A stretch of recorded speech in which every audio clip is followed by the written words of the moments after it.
আমাদের নবীকে সবচেয়ে বেশি ভালোবাসি, যিনি আখিরি নবী, যাকে বলা হয়েছে ওয়ামা আরসালনাকা ইল্লা রাহমাতাল লিল আলামিন। আমরা বারবার দেখছি কিছুদিন পর পর কারা যেন কিভাবে এসে আল্লাহ নবীর শানে কটূক্তি করে, নবীকে নিয়ে অশ্লীল ভাষায় গালিগালাজ করে, নবীর শানে কটূক্তি করে। এই আন্দোলন, এই সংগ্রাম করতে গিয়ে আপনিও মানুষ স্পিকার দেখেছেন, রাস্তাঘাটে আন্দোলন করতে গিয়ে কত মানুষ মৃত্যুবরণ করেছে।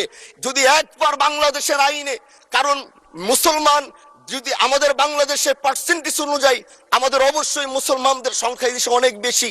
আমরা তো অন্য কিছু চাচ্ছি না। এই দেশের মানুষ নামাজ না পড়লেও যদি কেউ নবীকে কটূক্তি করে তার কলিজা ছিঁড়ে যায়, সে রাজপথে নেমে যায়।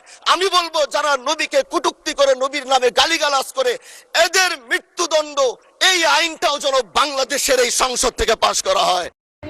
বিসমিল্লাহির রহমানির রহিম। হাদিস শরীফ খায়রুকুম মান তাআল্লামাল কুরআন ওয়া আল্লামা। হাদিস শরীফের অর্থ, তোমাদের মধ্যে সর্বোত্তম ওই ব্যক্তি যিনি কোরআন শিক্ষা করেন এবং শিক্ষা দেন। মাশাআল্লাহ।